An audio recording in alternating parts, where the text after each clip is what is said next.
नमस्कार दोस्तों, smart learning campus में आप सभी का स्वागत है। दोस्तों, ये जो आप सभी को पता है कि हम लोग एक प्रैक्टिस सीरीज़ चला रहे हैं सीडीपी की, जिसमें हम लोग आगामी एग्ज़ाम जो होने वाला है सीटेट का 21 जनवरी को, उसके लिए हम ये प्रैक्टिस सीरीज़ चला रहे हैं। और इस प्रैक्टिस सीरीज़ का ये आज सेशन 6 है। प्रैक्टिस सीरीज़ 6 आज हम लोग देखेंगे।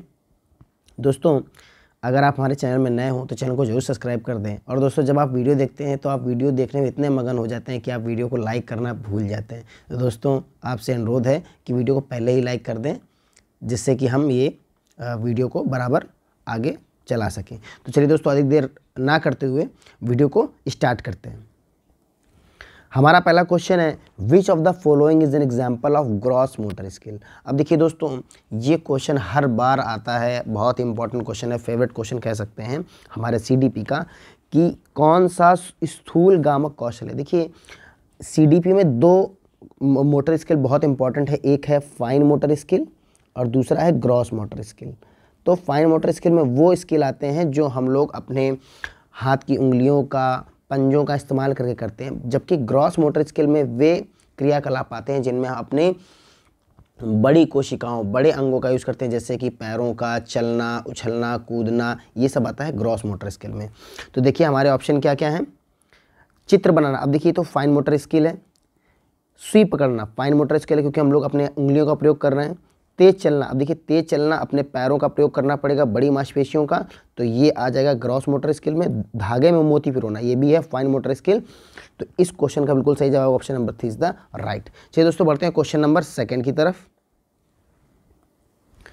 Proximo distal principle of development suggest that development proceeds from. देखिए, विकास का अधोगामी सिद्धांत बताता है कि विकास किस ओर से किस तरफ बढ़ रहा है। अब देखिए, विकास के सिद्धांत में ये बहुत ही महत्वपूर्ण दो सिद्धांत है, एक होता है सेफलाकॉर्डल और एक है प्रॉक्सिमो डिस्टल। वो होता है, देखिए, जिसमें ये अधोगामी सिद्धांत हमने कल भी डिस्कस किया था। जैसे ये हमारा पैर है और ये पैर में जो विकास होता है वो केंद्र से बाहर की ओर होता है, केंद्र से बाहर की ओर। तो जो ये विकास होता है, ये होता है अधोगामी सिद्धांत, ये आपके केंद्र से बाहर की ओर होता है। तो इस सिद्धांत का देखिए, जटल से सरल नहीं होगा, सिर से पैर, ये सेफलाकॉर्डल होता है, केंद्र से बाहर, हाँ ये ठीक है। सामान्य से विशिष्ट कोई सिद्धांत है नहीं इसमें, तो ये option B is the right, option 3 is the right हो जाएगा, केंद्र से बाहर की ओर। चलिए दोस्तों, बढ़ते हैं अगले क्वेश्चन नंबर 3 की तरफ।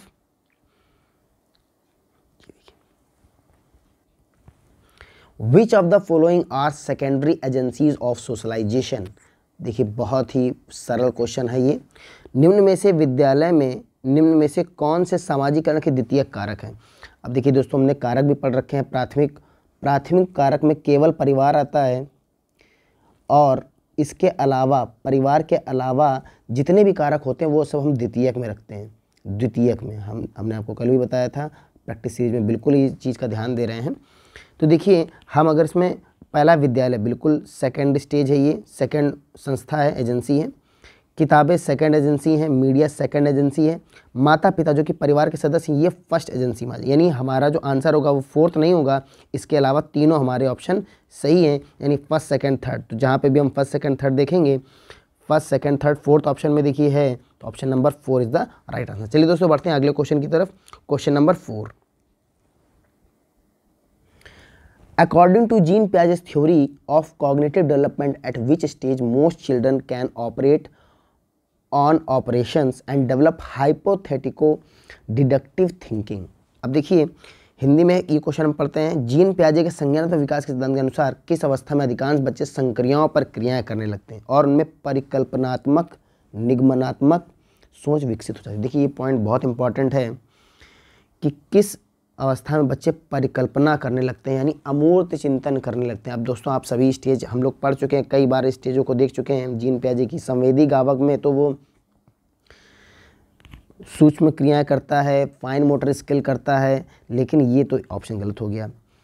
पूर्व संक्रियात्मक जो स्थिति होती है उसमें बच्चा प्रतीकात्मक खेल खेलने लगता है। दोस्तों, आप सभी को पता है। मूर्त संक्रियात्मक में मूर्त चीज़ें करने लगता है, गणनाएं करने लगेगा, लेकिन मूर्त चीज़ें करता है, परिकल्पना इसमें नहीं कर पाता। तो एक ही option number 4 is the right, क्योंकि इसी अवस्था में वो अमूर्त संक्रियाएं भी, अमूर्त कार्य भी करने लगता है, जैसे कि परिकल्पना करना, निगमनात्मक सोच, ये सब विकसित। तो option number 4 is the right answer हो जाएगा इस क्वेश्चन का, बिल्कुल सही। चलिए दोस्तों आगे बढ़ते हैं क्वेश्चन नंबर 5 की तरफ। जीन पियाजे gave importance to dash in the process of learning. Jean पियाजे ने अधिगम की प्रक्रिया में किसे महत्व दिया है? अब देखते हैं ऑप्शन को, किसे महत्व दिया है। सीखने के लिए तत्परता, सीखने के लिए तत्परता बहुत जरूरी है, ऐसा जीन पियाजे ने कहा है। देखते हैं। नकारात्मक परिवर्तन, तो निगेटिव आंसर हो गया, तो बिल्कुल नहीं। जीन पियाजे एक मनोवैज्ञानिक हैं, तो ये बिल्कुल ऐसा टर्म नहीं दे सकते। प्रतियोगिता की भावना, बिल्कुल नहीं, हमें नेगेटिव आंसर को लगाने। कार्यात्मक स्थिरता, फंक्शनल फिक्सनेस, देखिए बिल्कुल आंसर नहीं हो सकता, यानी एक ही ऑप्शन हमारा सही है। थॉर्नडाइक भी इसी पर बल देते हैं कि जब तक बच्चा सीखने के लिए तत्पर नहीं होगा, हम उसे कुछ भी नहीं सिखा सकते। दोस्तों option number A is the right answer हो जाएगा इस क्वेश्चन का। चलिए दोस्तों बढ़ते हैं क्वेश्चन नंबर 6 की तरफ।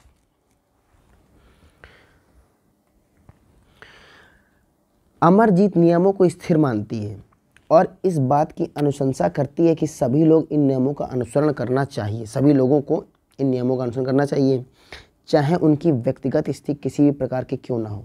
लॉरेंस कोहलबर्ग के नैतिक विकास सिद्धांत के अनुसार अमरजीत इस समय किस अवस्था में है? अब देखिए दोस्तों, बहुत ही अच्छा क्वेश्चन है ये। हमने कहा था लॉरेंस कोहलबर्ग ने अपनी नैतिक सिद्धांत की 3 अवस्थाएं बताई थी। दोस्तों पहली अवस्था में वह दंड और भय के डर से कोई गलत काम नहीं करता, पहली अवस्था ये थी, ठीक। दूसरी चीज़, जैसे को तैसा वाली स्टेज भी इसी में आती। दूसरी स्टेज में वह कानून के नियमों को सर्वश्रेष्ठ मानता है कि हमें कानून के नियम के अकॉर्डिंग चलना चाहिए। तीसरी अवस्था में कोहलबर्ग ने ये कहा था कि बच्चा जब ये सब जान जाता है कि कानून, इन सब के नियम में कहीं बहुत भी त्रुटियां भी हैं, तो वह अपने नियम खुद बनाता है, अपने नियम खुद बनाता है और उनके अकॉर्डिंग चलता है, पर इस तरह से नियम बनाता है कि दूसरों को नुकसान ना हो। लेकिन यहाँ पर देखिए किस अवस्था में हम लोग, कि नियमों का अनुसरण करना चाहिए। वो ये नहीं, अपने खुद नियम नहीं बनाए, उसने कहा कि जो नियम पहले से मौजूद हैं कानून के, उनका अनुसरण करना चाहिए। तो यानी किस स्टेज में है? दूसरी स्टेज में है। अब देखते हैं दोस्तों, जो हमारी ऑप्शन दूसरी स्टेज का होगा हम उसे टिक करेंगे, बाकी को हम गलत करेंगे। आज्ञाकारिता पहली स्टेज का है तो गलत हो गया। यंत्रीय उद्देश्य उन्मुख पहली स्टेज का, गलत हो गया। अच्छा लड़का अच्छा लड़की दूसरी स्टेज का है, तो पर बेटा देखिए यहाँ पर दोनों दूसरी स्टेज के हैं। कानून और व्यवस्थान्मुखी, तो ये देखिए बिल्कुल सही, क्योंकि यहाँ पर वो नियमों को, कानून के नियमों को मान रहा है, तो option number 4 is the right हो जाएगा।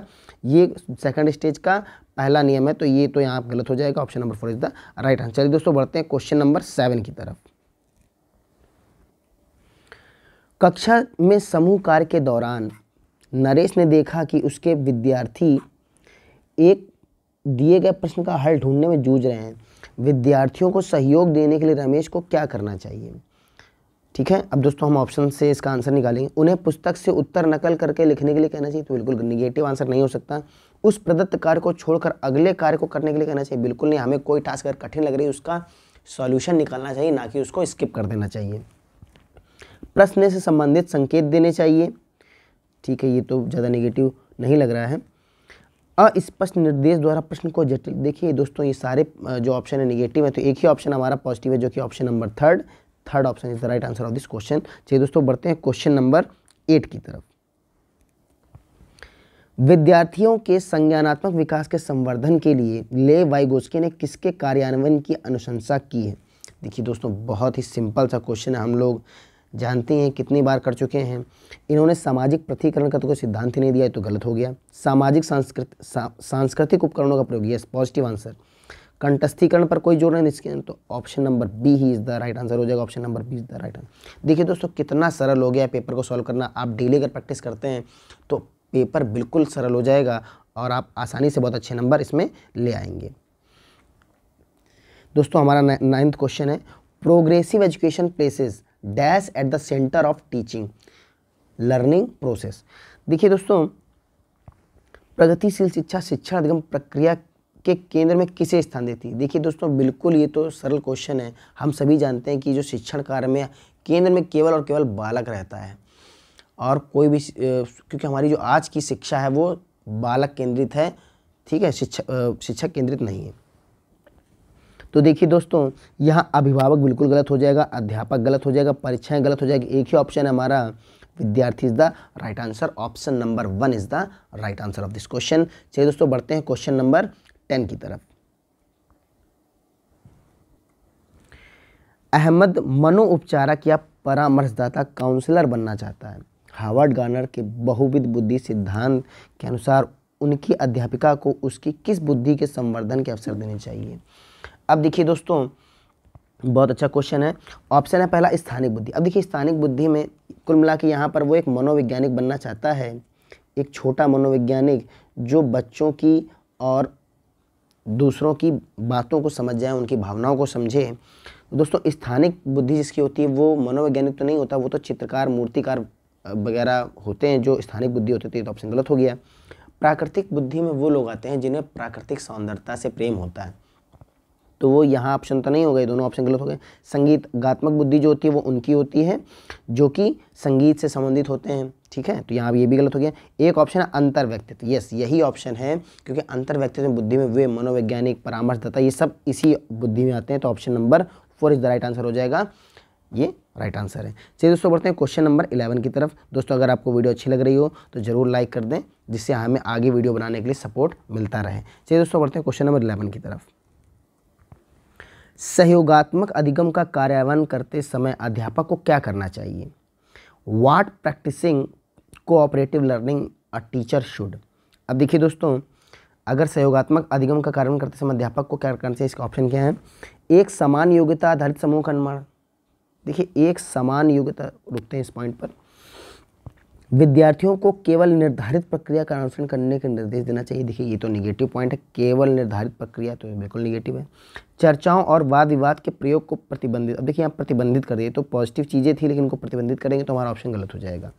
विविध शिक्षार्थियों के समूह बनाना। अब देखिए यहाँ पर ये पॉइंट भी कुछ, अब क्वेश्चन पढ़ते हैं क्योंकि 2 पॉइंट दोनों सही लग रहे हैं। सहयोगात्मक अधिगम का कार्यान्वयन करते समय अध्यापक, अब देखिए सहयोगात्मक अधिगम करना है हमें, तो एक समान योग्यता आधारित समूह का निर्माण नहीं करना है। एक समान योग्यता आधारित अगर समूह का निर्माण कर देंगे तो फिर जो तेज हैं वो तेज रह जाएंगे, जो धीमे हैं वो धीमे ही रह जाएंगे। तो विविध शिक्षार्थियों के समूह बनाएंगे जिसमें हम सहयोगात्मक, अगर एक बच्चा पढ़ने में अच्छा है, एक थोड़ा सा कमज़ोर है, तो वो आपस में मिलकर जब सहयोग एक दूसरे का करेंगे तो सभी बच्चे बराबर हो जाएंगे। तो option number 4 is the right answer हो जाएगा इस क्वेश्चन का। Option number 4 is the right answer. चलिए दोस्तों बढ़ते हैं क्वेश्चन नंबर 12 की तरफ। कक्षा में क्रिकेट पर हो रही चर्चा में एक अध्यापक लड़कियों की अपेक्षा लड़कों को अधिक अवसर दे रहा है, ऐसा करके वह क्या कर रहा है? देखिए दोस्तों यहाँ से एक क्वेश्चन जरूर आता है जो कि हमारा जेंडर से होता है, जेंडर रूढ़िबद्धता वाला। देखिए ये तो जो जेंडर रूढ़िबद्धता है, जो रूढ़िवाद है, उसको बढ़ावा दे रहा है। तो रूढ़िबद्ध चुनौतियों कम नहीं कर रहा है, तो गलत हो गया। जेंडर पूर्वाग्रहों का पालन कर रहा है, यस ये तो बात सही है।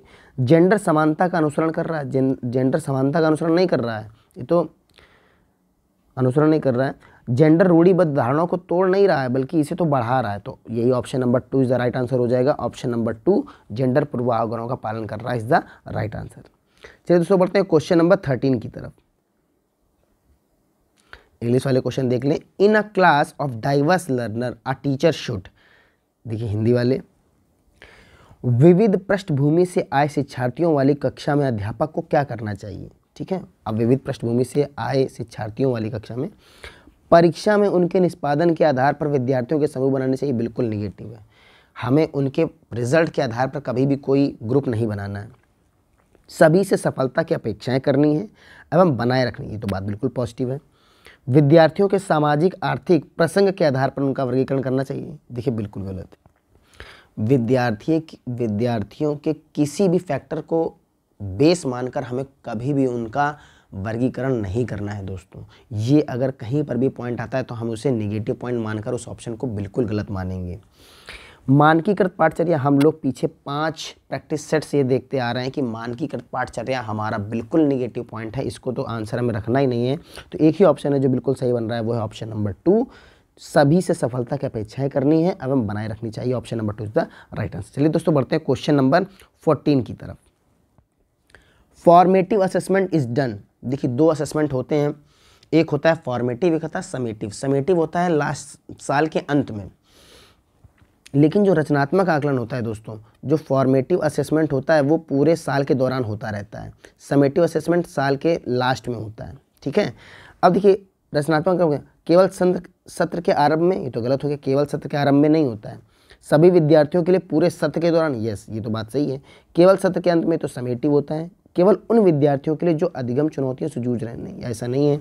ऑप्शन नंबर बी ही इज द राइट आंसर है कि सभी विद्यार्थियों के पूरे सत्र के दौरान ये चलता रहता है। अब आते हैं क्वेश्चन नंबर 15 की तरफ। निम्नलिखित में से कौन सा प्रश्न विद्यार्थियों में समालोचनात्मक चिंतन को समुन्नत करेगा? विच of the following question will promote critical thinking among students? अब देखिए दोस्तों, ऐसा क्वेश्चन जो बच्चे को सोचने पर मजबूर करे कि क्या चीज़ सही है, इसके क्या बेनिफिट्स हैं, इसके क्या नुकसान है, तो ये चीज़ें क्रिटिकल थिंकिंग को बढ़ावा देती हैं। अगर हम क्वेश्चन सोचने वाला देंगे तभी ये क्रिटिकल थिंकिंग जनरेट होगी। तो देखते हैं ऑप्शन क्या हमारे, श्रीलंका का राजधानी कौन सी है? देखिए दोस्तों, ये तो केवल एक वर्ड का आंसर होगा, तो इससे तो कोई बच्चे का क्रिटिकल थिंकिंग नहीं जनरेट होगी, तो ऑप्शन गलत हो गया। भारत में अध्यापक दिवस कब मनाया जाता है? अभी तो बिल्कुल गलत है। एक लाइन के आंसर से क्रिटिकल थिंकिंग नहीं जनरेट होगी। एशिया से बड़ा शहर कौन सा? ये भी ऑप्शन गलत हो गया। आप अपने शहर में पानी की कमी की समस्या किस प्रकार सुलझाएंगे? ये ऑप्शन देखिए बच्चे के क्रिटिकल थिंकिंग को बढ़ावा देगा। बिल्कुल सही, option number 4 is the right answer of this question.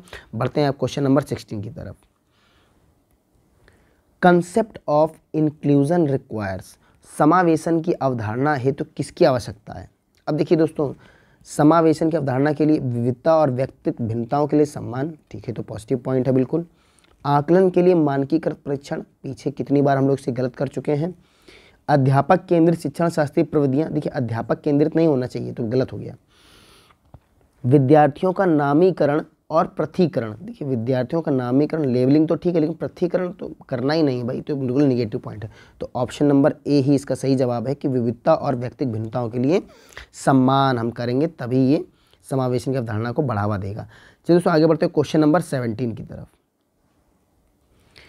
पठन वैकल्य किस क्षेत्र में प्रत्यक्ष रूप से चुनौती प्रस्तुत करता है? अब देखिए डिसलेक्सिया ये ऐसी डिसीज़ है, मतलब एक ऐसा विकार है जो क्या करता है, भावनात्मक नियमन में चुनौती देता है? नहीं, भावनात्मक नहीं होता है। डिसलेक्सिया में तो बच्चा गलत, हमने ट्रिक बताई थी, डिसलेक्सिया यानी लाइक को लक्स पढ़ रहा है, लाइक को क्या पढ़ रहा है, लक्स पढ़ रहा है, यानी जो समझ नहीं पा रहा, जो लिखा है उसे समझ नहीं पा रहा, तभी तो जब समझ नहीं पा रहा तो गलत पढ़ रहा है। तो अब क्या है, भावनात्मक नियमन में नहीं, शारीरिक समन्वय में कोई उसे विकार नहीं हुआ, सामाजिक अंतक्रियाओं में नहीं कोई दिक्कत हुई, उसके लिखित वस्तुओं के बोध में उसे दिक्कत हुई, जो वस्तु लिखी हुई रखी है उसको उसकी समझने में उसे दिक्कत हो रही, comprehension of written text. Option number 4 is the right answer of this question. चलिए बढ़ते हैं क्वेश्चन नंबर 18 की तरफ। स्वलीनता ऑटिज्म से ग्रस्त विद्यार्थी हालांकि कुछ क्षेत्रों में विभिन्न चुनौतियों का सामना करते हैं, बिल्कुल, क्योंकि वो अपने में ही स्वलीन होते हैं, आसपास के वातावरण से थोड़ा सा अलग होते हैं, लेकिन उनके पास टेस्ट का मजबूत पक्ष भी है, अध्यापक जिसका इस्तेमाल शिक्षण अधिगम प्रक्रिया में कर सकते हैं। अब देखिए वो उनके लिए जो हो रहा है बस उस पर ही ध्यान देते हैं, तो इसके लिए ये किसी एक चीज़ में मदद भी कर सकता है। दैनंदिनी में जल्दी परिवर्तन के प्रति सरलतापूर्वक सामंजस्य, देखिए ये तो गलत हो गया, दैनंदिन जल्दी परिवर्तन पे ये तो बिल्कुल गलत है। स्वयं को बड़े समूहों के सामने बिना हिचक के व्यक्त करना, अब देखिए ये जो स्वलीन होते हैं ये तो इस चीज़ में तो बिल्कुल पीछे होते हैं, यहाँ तो ये चीज़ बिल्कुल गलत हो गई। सामाजिक संप्रेषण में पीछे होते हैं, हाँ सूक्ष्म विवरणों पर ध्यान देने में, जब उनके लिए कोई भी छोटी भी बात भी कही जाएगी तो वो इन चीज़ों को और भी अच्छे से देखते हैं। अगर वो स्वलीन है तो उनका ये पक्ष भी बहुत मजबूत होता है। तो option number A is the right answer of this question. चलिए बढ़ते हैं क्वेश्चन नंबर 19 की तरफ। दृष्टिबाधिता से जूझते विद्यार्थियों के साथ शिक्षण करते समय किस विधि माध्यम का प्रयोग से बचना चाहिए? अब देखिए हमें निगेटिव पॉइंट बताना है। श्याम पट पर लिखित विषय वस्तु की मौखिक रूप से व्याख्या करना, बिल्कुल तो पॉजिटिव पॉइंट है। स्पर्शग्राही मानचित्र देना, बिल्कुल स्पर्शग्राही देंगे तो उसको सीखने में मदद मिलेगी। सहायक उपकरणों के प्रयोग की अनुमति देना, बिल्कुल पॉजिटिव पॉइंट है। अधिगम के आकलन के लिए लिखित परीक्षण लेना, अब देखिए जब बच्चा दृष्टिबाधिता से जूझ रहा है और लिखित परीक्षण उसका लेंगे तो ये तो निगेटिव पॉइंट हो गया, और निगेटिव पॉइंट हमें बताना था और यही इसका आंसर हो जाएगा। Option number 4 is the right answer of this question. चलिए दोस्तों बढ़ते हैं क्वेश्चन नंबर 20 की तरफ। निम्नलिखित में से कौन सी विशेषता प्रतिभाशाली विद्यार्थी की नहीं है? Which of the following is not a characteristic of student with giftedness? अब देखिए प्रतिभाशाली विद्यार्थी जो होते हैं वो हर चीज़ में आगे होते हैं, ठीक है। अब देखिए यहाँ पे हमें निगेटिव पॉइंट बताना है कि उसके लिए निगेटिव क्या बोली गई है बात। औसत से अधिक बुद्धि स्तर, बिल्कुल होता है तो पॉजिटिव है। उच्च स्तरीय समस्या समाधान कौशल बिल्कुल होता है, उच्च स्तरीय समस्या समाधान कौशल होता है। कौशलों में निपुणता प्राप्त करने के लिए उच्च स्तरीय अभिप्रेरणा भी होती है, बिल्कुल पॉजिटिव पॉइंट है। जानकारी को ग्रहण करने में धीमापन, देखिए दोस्तों ये तो निगेटिव है। जो प्रतिभाशाली बच्चा है वो जानकारी को ग्रहण करने में भी बहुत पहले से एक्टिव होता है, तो ऑप्शन नंबर 4 ही इसका आंसर हो जाएगा। चलिए आगे बढ़ते हैं क्वेश्चन नंबर 21 की तरफ। एक अध्यापक को विद्यार्थियों को योग्यता के डैश परिप्रेक्ष्य और अधिगम को डैश प्रक्रिया मानने के लिए प्रोत्साहित करना चाहिए। अब देखिए अधिगम एक कैसी प्रक्रिया है, तो अधिगम तो एक, अब देखते हैं, देखिए एक सक्रिय प्रक्रिया, तो बात सही है बिल्कुल। एक निष्क्रिय, तो गलत हो गया, निष्क्रिय प्रक्रिया नहीं है। यहाँ भी अगर अवधिबोधक निष्क्रिय प्रक्रिया तो नहीं, 2 ऑप्शन तो गलत हो गए। अब अस्तित्व बोधक और सक्रिय, देखिए सक्रिय तो दोनों पॉइंट में आ रहा। अब हम आगे वाला देखते हैं कि एक अध्यापक को विद्यार्थियों को योग्यता के डैश परिप्रेक्ष्य, तो क्या आएगा, वृद्धि बोधक या अस्तित्व बोधक। अब देखिए यहाँ दोनों का मतलब समझते हैं हम। देखिए वृद्धि बोधक ये कह रहा है कि विद्यार्थियों को अपनी योग्यता से आगे बढ़कर सीखने की कोशिश करनी चाहिए, या जो उनका अस्तित्व है उस पर ही जो कर सकते हैं उसी पर ध्यान देना चाहिए। दोस्तों देखिए अब ये जो है ये निगेटिव है, क्योंकि अस्तित्व बोधक अगर हम जो सोच लें कि हम बस ये नहीं कर पाएंगे, बस जो हमारी कैपेसिटी है बस उतना ही कर पाएंगे, तो गलत है। ये बिल्कुल निगेटिव फैक्टर है। हमें अपनी क्षमता से थोड़ा ऊंचा उठकर भी वर्क करना चाहिए कि हम अपना से ये भी काम कर सकते हैं। तो वृद्धि बोधक जो है यहाँ पर एक पॉजिटिव आंसर है। वृद्धि बोधक और सक्रिय, option number A is the right answer of this question. चलिए दोस्तों आगे बढ़ते हैं क्वेश्चन नंबर 22 की तरफ। Student are likely to experience dash when the activity is not valued by them. अब देखिए यदि गतिविधि को महत्व नहीं दिया जा रहा है तो विद्यार्थियों द्वारा किसका अनुभव करने की संभावना। अब देखिए जो आज की क्लास है, आज का जो स्कूल है, आज के जो विद्यालय हैं दोस्तों, इन सभी में बच्चा चाहता है एक्टिविटी करना, और टीचर को भी चाहिए कोई भी चीज़ वो सिखाए तो एक्टिविटी करके ही सिखाए। और यदि गतिविधि को महत्व नहीं दिया जा रहा है क्लास में, तो आप यकीन मानिए कि विद्यार्थी जो होगा कक्षा में क्या अनुभव करेगा, उसे जिज्ञासा का नहीं मन होगा, उत्साह नहीं उसे आएगा, आनंद नहीं मिलेगा, उसे क्या होगा, केवल और केवल बोरियत होगी। क्या होगी दोस्तों, बोरियत। तो बिल्कुल सरल आंसर था, आप इसे पढ़ेंगे तो खुद ही इसका आंसर लगा सकते हैं। दोस्तों क्वेश्चन आता है 23। स्कूल अध्यापिका ऋचा अपने विद्यार्थियों में अवधारणात्मक समझ को समुन्नत करना चाहती है। इसके लिए उसे क्या करना चाहिए। अब देखिए अवधारणात्मक समझ को समुन्नत करना है, उसके लिए क्या, विद्यार्थियों को प्रश्नों का समाधान निर्धारित रूप से करने के लिए कहना चाहिए। निर्धारित रूप से रुकते हैं इस पॉइंट पर। प्रक्रियात्मक ज्ञान और अधिसंज्ञानात्मक कौशलों पर ध्यान देना चाहिए, ये भी बात ठीक लग रही है, रुकते हैं। विषय वस्तु के कंठस्थ स्मरण पर बल देना चाहिए। देखिए दोस्तों ये तो निगेटिव पॉइंट ही, तो आंसर नहीं हो सकता इसका। विद्यार्थियों को उप अवधारणाओं में संबद्धता स्थापित करने के लिए निरुत्साहित करना चाहिए। देखिए ये तो निगेटिव हो गया, निरुत्साहित, ये भी निगेटिव। देखिए 2 ऑप्शन है, विद्यार्थियों को प्रश्नों का समाधान निर्धारित रूप से करने के लिए कहना चाहिए, या प्रक्रियात्मक ज्ञान और अधिसंज्ञानात्मक कौशलों पर ध्यान देना चाहिए। देखिए दोस्तों बात ये भी सही है, लेकिन ये पॉइंट ज़्यादा पॉजिटिव है, क्योंकि हमें आंसर वही लगाना है जो पॉइंट मैक्सिमम पॉजिटिव रहेगा बच्चे के लिए, तो ये ज़्यादा पॉजिटिव है। Option number 20 the right answer of this question. चलिए बढ़ते हैं आगे क्वेश्चन की तरफ। क्वेश्चन नंबर 24, इंग्लिश वाले क्वेश्चन देख लें। विच of the following कैरेक्टराइजेस a socio constructivist classroom. निम्नलिखित में से कौन सी सामाजिक रचनावादी कक्षा की विशेषता है। सामाजिक रचनावादी कक्षा की विशेषता क्या है। अध्यापक द्वारा विद्यार्थियों में प्रतियोगिता उन्मुखी दृष्टिकोण का विकास। देखिए तो निगेटिव है, हमें कोई भी काम प्रतियोगिता को बढ़ावा देने के लिए नहीं करना है। अन्वेषण संबंधी अधिगम के लिए अनुकूलित परिवेश, यस पॉजिटिव पॉइंट लग रहा है।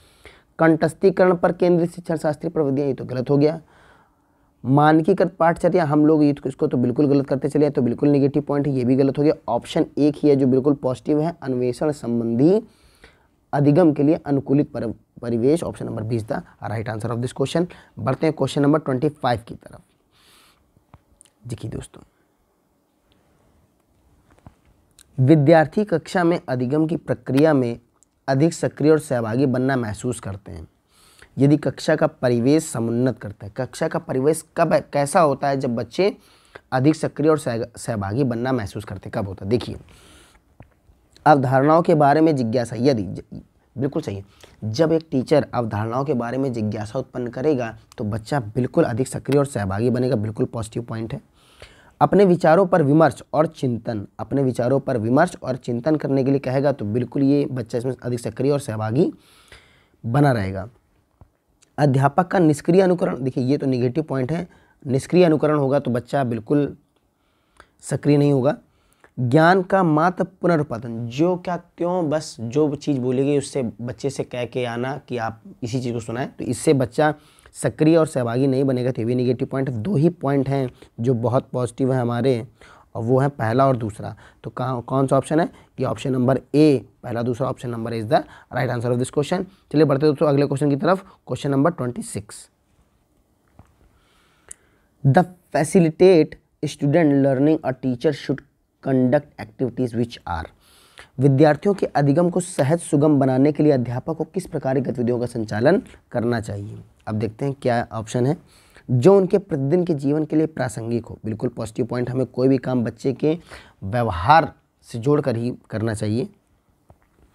जो यांत्रिक हो और जिसमें निष्क्रिय श्रवण शामिल हो तो बिल्कुल निगेटिव पॉइंट है। जो संदर्भ से हटकर हो तो ये तो बिल्कुल गलत है। जो जटिल से सरल की ओर आगे बढ़ते हुए क्रम में प्रस्तुत हो, देखिए इस बात को समझते हैं, हमें कोई भी जो कार्य है बच्चे को अधिगम कराना है वो सरल से जटिल की ओर होना चाहिए, ना कि जटिल से सरल की। जटिल से अगर हम अधिगम पहले ही जटिल रख देंगे तो बच्चा वहीं से ही उस चीज़ से दूर भागने लगेगा, वो समझने का प्रयास ही नहीं करेगा। तो ये तो ऑप्शन बिल्कुल गलत हो गया।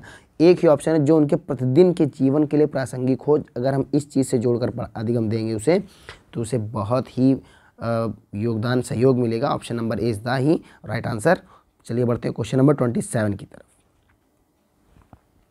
विद्यार्थियों में समालोचनात्मक चिंतन का विकास किस प्रकार सहज सुगम किया जाता है? अभी हम लोग इस क्वेश्चन को लगा चुके हैं। Development of critical thinking in student can be facilitated bye emphasis on. विविध संदर्भों में अधिगम के अनुप्रयोग द्वारा, बिल्कुल पॉजिटिव बात है ये। समझ के स्थान पर कार्य को शीघ्र अतिशीघ्र पूरा करने के लिए प्रतियोगिता करवा, देखिए ये तो बिल्कुल निगेटिव हम लोग लगाते चले आ रहे हैं, अब तो हम लोगों को अनुभव हो गया है कौन सा निगेटिव कौन सा पॉजिटिव। अध्यापक द्वारा दिए गए व्याख्यान का केवल सारांशीकरण करके, केवल सारांशीकरण निगेटिव पॉइंट है। विषय वस्तु कंठस्थीकरण बिल्कुल negative. Option number A is the right answer कि विविध संदर्भों में अधिगम के अनुप्रयोग द्वारा, option number is the right. बढ़ते हैं क्वेश्चन नंबर 28 की तरफ। अधिगम की गति पूरी तरह व्यक्तिगत कारकों पर निर्भर करती है, देखिए पूरी तरह व्यक्तिगत कारकों पर निर्भर नहीं करती तो निगेटिव हो गया। पूरी तरह वातावरणीय किसी एक पर निर्भर नहीं करती है तो ये भी ऑप्शन गलत हो गया।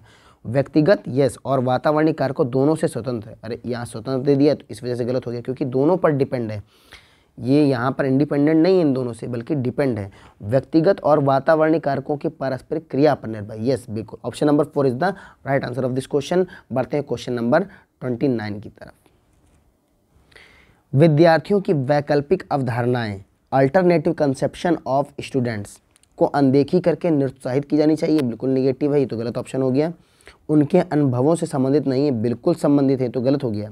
जो उनके विद्यार्थियों की वैकल्पिक अवधारणाएं हैं हमेशा अत्यंत गलत होती हैं और तर्कहीन चिंतन, तो निगेटिव पॉइंट है, यानी एक ही ऑप्शन बचा कि जो उनकी वैकल्पिक अवधारणाएं होती हैं अर्थ निर्माण की प्रक्रियाओं में गढ़ी गई सहज संरचनाओं को दर्शाती है। Option number 4 is the right answer of this question. बढ़ते हैं हमारे आज के आखिरी क्वेश्चन की तरफ और इसके बाद हम अपना कल का होमवर्क वाला क्वेश्चन भी सॉल्व करेंगे, तो आप बने रहेंगे वीडियो पर।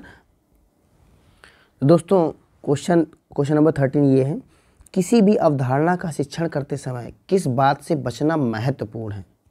हमें किस बात से बचना महत्वपूर्ण है और इसका निगेटिव पॉइंट यानी इसमें पूछा है कि कौन सी चीज़ को नहीं करना चाहिए। अवधारणाओं के विभिन्न पहलुओं के मध्य संबंधता स्थापित करना, कारक प्रभाव संबंधों को रेखांकित करना, अवधारणाओं को गैर उदाहरणों के साथ प्रस्तुत करना, या संप्रत्ययों की विषय वस्तु को जानकारियों के असंबंधित खंडों के रूप में प्रस्तुत करना।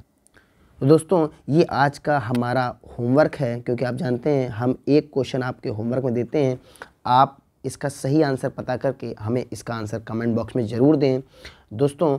और अब हम चलते हैं अपने कल के होमवर्क में, जो हमने कल आपको लास्ट टाइम दिया था, लास्ट क्वेश्चन हमारा। जी हाँ दोस्तों, तो ये हमारा लास्ट क्वेश्चन था।